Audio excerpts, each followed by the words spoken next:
Hello, and welcome to my channel. My name is Michaela. I am a writer and traveler, currently traveling the United States, looking to meet people, have conversations, and widen my perspectives.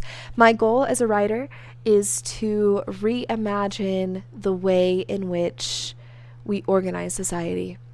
I am interested in reimagining economics. I'm interested in reimagining work. I'm interested in reimagining community and the way that we structure our communities, the way that we live individualistically in our society. If any of that is interesting to you, I fully recommend that you subscribe to my Substack, that you subscribe to my channel.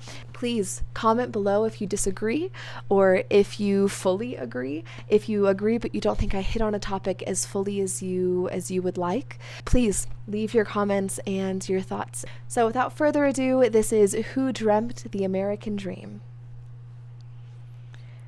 What is the American dream? Is it clear for you? Can you see yourself inside it?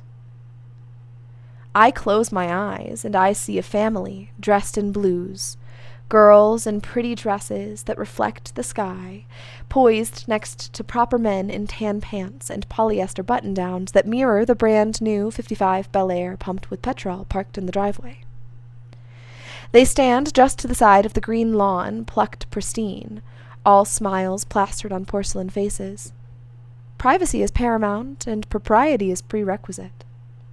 Passivity and submission pledge prosperity and acceptance. Purchase of a manufactured reality that promises protection, security. The world of us, made free of them. Those inside the picket white fence, plastic and perfect, and those who remain outside. The luster has faded from this dream. Like a postcard or billboard, too old and cracked, the edges are rough and torn now. We imagined the film that covered a simple piece of paper or a wooden slab next to the driveway. The nation in this vision was never a complete picture, but a doctored image used only to sell. And now there's a stain smeared over the never-changing faces of the quintessential American family. The fence has holes and missing boards. The lawn has been neglected too. From every angle, the image has been beaten and battered, dirtied and tattered. The scene reads as something completely artificial. Mannequins in a storefront or wax figures in a museum, they were never meant to move or grow or change from the spot they were placed in. Their life was fixed on a stage, put on, purchased for the sake of some other person, some other authority, some other perspective, like a faceless executive passes commands down a chain and the dutiful laborer dons his hard hat.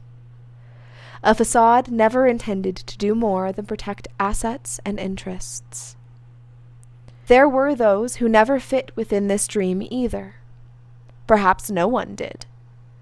There were certainly those for whom it was much easier to slide on polyester suits and plastic faces required for a simple life in gated suburbia. But as time has passed, those gates have grown taller and taller to keep out the growing and growing number of Americans who couldn't, or wouldn't, or simply never did dream the dream. We've built the suburbs. We've scraped the downtowns free of dirt and grime. We've put up sidewalks and asphalt in place of parks and gardens. We've ripped up the nature of it all and filled it with artifice. Naturally, the artifice decays. The facade falls. The plastic no longer shines. The structure of the American dream, as we were taught to imagine it, has crumbled from faulty construction and lack of planning, lack of understanding of natural cycles. It intentionally neglected teaching those behind the picket white fence to cultivate native plants and create water systems that would both sustain them and their communities of humans and animals for miles. Such practices would return their greener grasses to the wild of nature, would require less plastic and more dirt, fewer chemicals and more love. The plastic and polyester and petrol and picket fences were planted in the garden of our collective memory to separate and divide, to create the illusion of greener grasses. Or better, to create the illusion that my green grasses aren't also your green grasses. A false image. A blatant lie. As the luster faded and the facade cracked, this illusion of separation only had to get stronger. What does a lying child do when he's close to being caught? To come clean, to admit his wrongdoing, would mean assuming a worse consequence than before he had decided to start lying. Any good parent would hold their child responsible for their actions and their harmful mistruths. So our dishonest child here has naturally doubled down on his lies. As the cracks began to show in this false dream of the American spirit, so increased the isolation and separation. Carports have become garages, fences have grown taller, windows are constantly shuttered. Televisions grow cheaper and bring with them a flood of all kinds of indoor, individual activities. No longer must the boys go outside to fulfill their thrill-seeking nature. Now they can masquerade as black ops with an arsenal of automatic weapons on their back and shoot to kill any perceived threat with prejudice. We watch movies entitled Civil War and use our personal devices to write vile comments on social platforms. Suburbs name themselves after Native American communities, families, and lock the doors with steel bars and electronic keypads. We are sold individuality as if it were community, division as if it were unity. Our current reality was the product of a wildly successful marketing campaign. Those billboards sold and sold and sold for generations, layering on plastic vinyl covers over cracked layers, never fixing, never looking underneath to see what had clearly rotted. To move forward in any capacity, to build from a sturdy foundation, it becomes necessary to rip up the floorboards of the house, pull away the grass-green lawn, and take off the plastered smiles on porcelain faces, and ask of all of it, horticulture, house, and human, how are you? How has the proverbial foundation of our nation fared after 75 years of Band-Aid materialism has been slapped on top? Does the ceiling sag? And do the roots in the garden still run deep after all this time being choked with poison? Is the soil still fertile? How are the souls behind the screens and the makeup? Have we traded our common humanity for fool's gold? To reject the state of our reality is to vow, as past generations obviously have, to cover the problem again with plastic, polyester, and porcelain. When fool's gold shines, it reminds us of something infinitely more valuable. As its name implies, none but a fool would mistake the worthless mineral for something true in value and timeless in beauty. However, in its false glimmer and too bright brilliance, fool's gold hides the secret of the existence of real gold, true gold, the hidden nugget of truth found in the lie. The American dream, as we have all accepted it, may be false. Its cracks may have shown for generations, and we now have before us the long and laborious work of tearing out the rot and destruction of a lie that we and our forefathers bought. Some may call it a deconstruction or even destruction. Still, hidden deep in the center, under layers and layers, we may yet find a discovery of a grand sort. As we were busy being sold our ever bigger televisions and ever more suburban houses and ever fancier cars, and then throwing them away to consume ever more, we buried and distanced ourselves from the real vision of reality. There lies, behind the lies, a dream we all dreamed. A dream our ancestors dreamed. A collective understanding we all held that was not put on, but worked towards. It is a short dream, A dream that has been suffocated from too many layers of obfuscation and distortions. Yet still it shines with brilliance that cannot be tarnished. Still it fills the soul with lustrous hope that refuses to wear out. It is a dream, not a marketing scheme. In fact, the root of gold at the core of the American dream is that every American has dreamed. Every single one of us, and our parents, and those we don't respect, and those we respect even more, has had the strength to look at their lives and say, maybe it could be better. Hidden deep, deep inside the lies and salesmanship of the American dream rests the American spirit. From you to your father or grandfather or great-grandfather who left his homeland and sailed on a ship or airplane or crossed a border or joined a wagon party in search of a different life, to those enslaved who risked fates worse than death for the hope of freedom, to the revolutionaries who threw law and loyalty into the harbor, all the way back to ancient Pueblo peoples who abandoned home and habitat with the change of the weather. The American dream is boundless, borderless, wild, and free. It is filled with spirit. American spirit. A spirit of change, a spirit of innovation, a spirit of liberation, a spirit that is bold enough to truly view reality as it is and say, maybe we could do better. It is the spirit that binds us together, all of us. It is this spirit that rolls through these wild plains and soars over these untouched mountaintops and roars in the rush of these rivers. It has always been the spirit that calls. It has always been the spirit that seeks, not for more of the same to be reinstalled over the old, but a constant revival, a constant renewal. The American spirit, despite the fool's gold lie that has been peddled, is not a spirit of consumption, but a spirit of cultivation.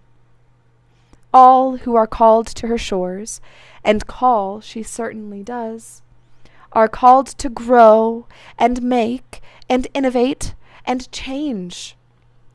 The truth lies so close to the lies. With every new thing we buy and job we take and boss we submit to, the fool's gold lie shines bright in our eyes, blocking out the golden nugget of truth. There is no product, no plastic, no picket, no petrol that can ever give us the strength to work together and cultivate. There is nothing else left to consume.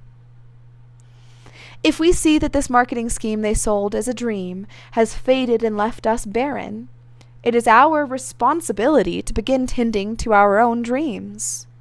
There is a dream we have dreamed. What might be in your life that now isn't? Where do you look at your life, work, hobbies, politics, and say, it could be better if I... What small action can you begin that will allow you to see the fruits of your labor with time? Fool's gold promises the fool a life of ease and immediacy, but it teaches nothing. It holds no true value. The lazy lying child has grown up under our watch, and we must now reckon with what has been left unreckoned for decades. We must become gardeners. We must become responsible for the daily cultivation of our dreams. We must not let others sell to us what they want us to buy into. To buy into another's dream is to let our own die and rot. The American spirit is to dream. To deny your own dreams for any sake is to deny your spirit purchase to roll through wild plains, soar over untouched mountaintops, and roar in the rush of rivers. To deny your garden space to flourish. For too long, our gardens, both collectively and personally, have become choked, restrained, and killed by weeds that sought to take over. When a garden becomes unruly, untended, and overgrown, It is up to those who tend to it to rip up the weeds, those beings that survive in chaos, to make room for fresh seed. When our spiritual garden has become so invaded, we must too prune what has overgrown. We must look at the state of our lives, our families, our politic, and decide, enough is enough, today is the day. For those of us capable of acknowledging the state of our garden, it must become our responsibility.